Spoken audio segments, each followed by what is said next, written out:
Dans cette vidéo, nous allons voir comment personnaliser notre site internet grâce à l'outil personnalisé. Comment faire pour aller dans l'outil personnalisé? Nous allons dans le menu apparence. Voilà. Et lorsque nous sommes dans le menu apparence, vous voyez que il y a plusieurs fonctionnalités disponibles. Pourquoi est-ce que les fonctionnalités ont augmenté? C'est par rapport au thème de notre site WordPress. Lorsque nous étions sur le thème par défaut, on avait une seule fonctionnalité. On avait un seul menu, c'était le menu thème et le menu éditeur. Mais maintenant, dès qu'on a installé un nouveau thème, vous voyez qu'on a plusieurs menus. Voilà. Donc, vu que nous avons plusieurs menus, aujourd'hui nous allons voir comment personnaliser grâce à l'outil personnalisé. Voilà, je suis dans apparence, je peux venir directement sur le menu personnalisé en cliquant. Ou bien, si je suis du côté du site internet de la partie front-end, je peux venir juste ici pour cliquer sur l'outil personnalisé. Donc, on va cliquer dessus sur l'outil personnalisé. Ok. Donc, en fonction du thème que vous allez utiliser, l'outil personnalisé va vous proposer des fonctionnalités qui seront un peu différentes. On a la liste des fonctionnalités qui sont là. Donc, ici, on a le thème démo. Donc, on va cliquer pour voir à quoi il ressemble. Voici le thème démo. Bon, pour voir le thème démo, vous voyez que ça nous a ramené automatiquement vers un autre site internet qui est testwp.com/elementorwp et puis le nom du thème. Donc, ça nous permet de voir carrément ce que nous pouvons faire avec ce thème-là. Grâce à ce thème, on peut créer une boutique, un site vitrine, peut-être pour une boutique de beauté.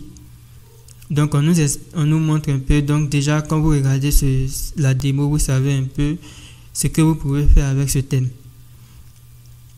Donc, voici un peu ce que nous pouvons faire avec ce thème. Et voici les différentes pages. Je clique sur About. Voilà, on a les pages. Donc, revenons. Ici, c'est pour vérifier la version Pro.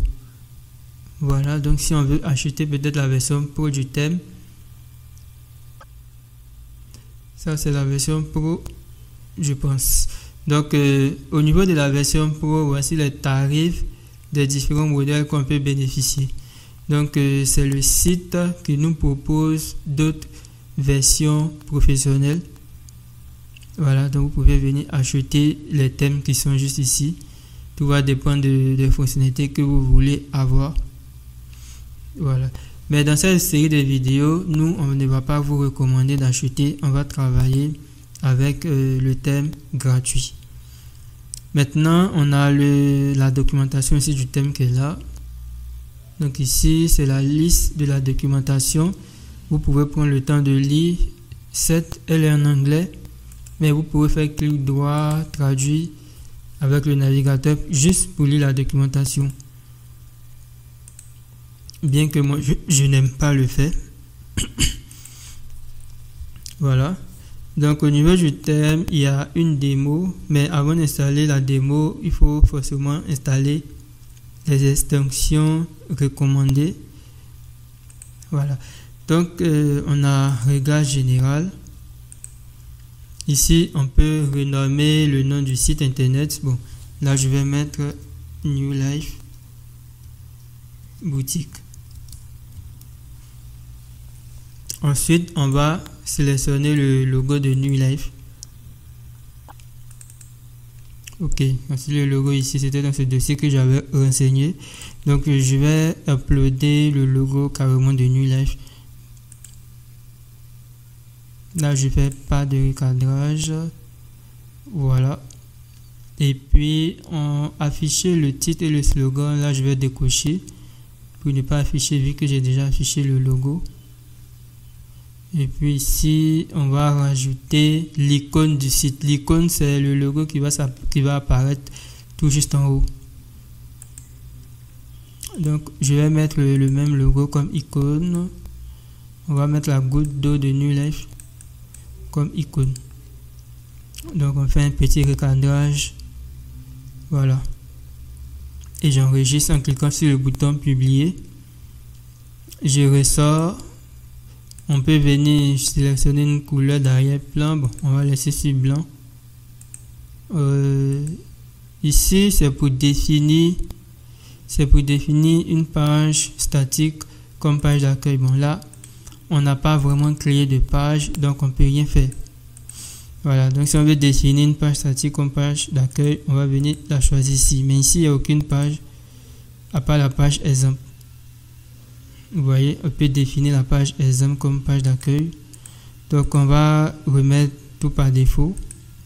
Je reviens. On a la configuration de Elementor du thème Beauty Spa Elementor. Donc ici, on a un top header. Je vais activer. Le top header, lorsqu'on active, c'est pour pouvoir mettre les URL. Donc ici, on va mettre URL de Facebook. Je vais mettre dièse.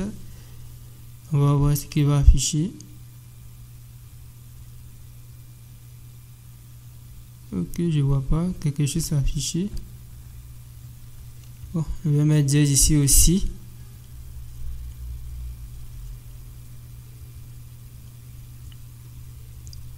Ok, ici aussi je mets dièse. Je vais enregistrer les modifications et puis on va afficher. C'est bizarre, je vois rien. Ou bien ok, bon. Ah ok, je n'ai pas affiché les icônes sociales, donc je dois activer ça aussi. Voilà, donc vous voyez, les icônes s'affichent. On va retirer Twitter et Instagram. Voilà. Donc on a les icônes sociales qui s'affichent. Voilà, on peut mettre les URL. Ici, c'est contact. Bon, je vais activer par rapport au contact. Ok, donc si j'active contact, je pourrais mettre un numéro de téléphone avec une adresse et je vais activer aussi adresse. Et puis, on va activer aide d'ouverture. Donc, aide d'ouverture, on va mettre de 8h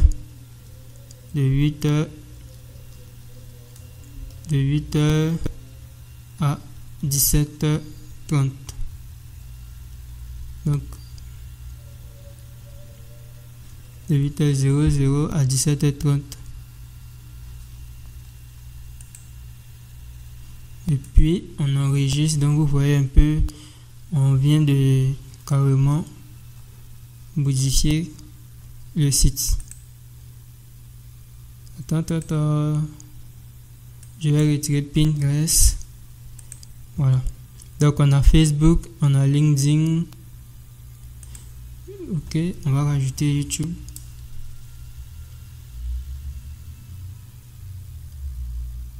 Voilà. Ensuite, ici, bon, on va mettre un savoir plus au lieu de readme.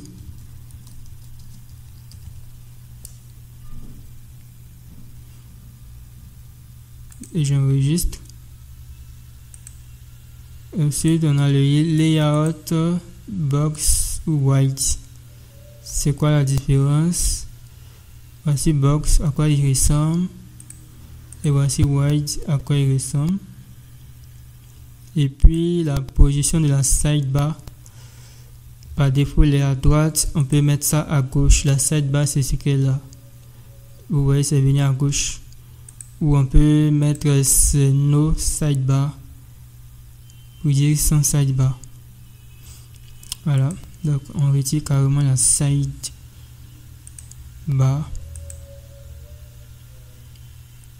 Au affichage de l'auteur, bon, on peut désafficher l'auteur, désafficher le nombre de commentaires, conserver une image de miniature, date de publication. Ok. Single post. On désactive l'auteur, on désactive ça. Ok. et je laisse le reste. Footer, donc footer, ça qui est là, Power by WordPress. Donc on va changer ça, on va mettre Developed by Jean-Luc Do. Ou bien on va mettre Created, voilà, Created, ça sera notre signature. Ok, voilà.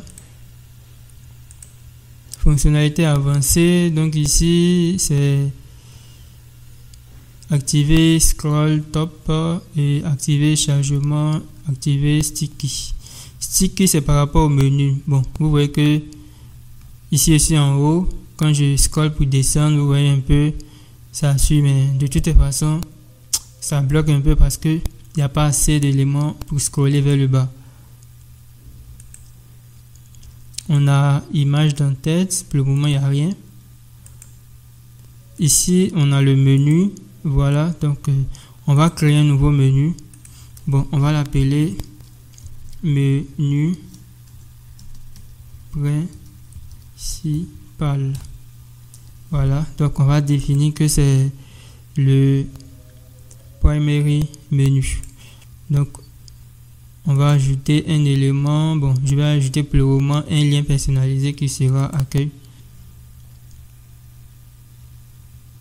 Voilà, et j'enregistre.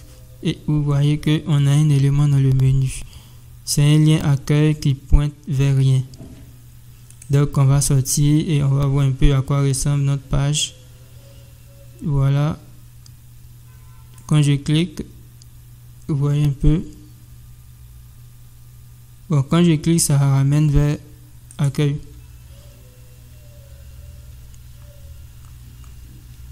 Ok.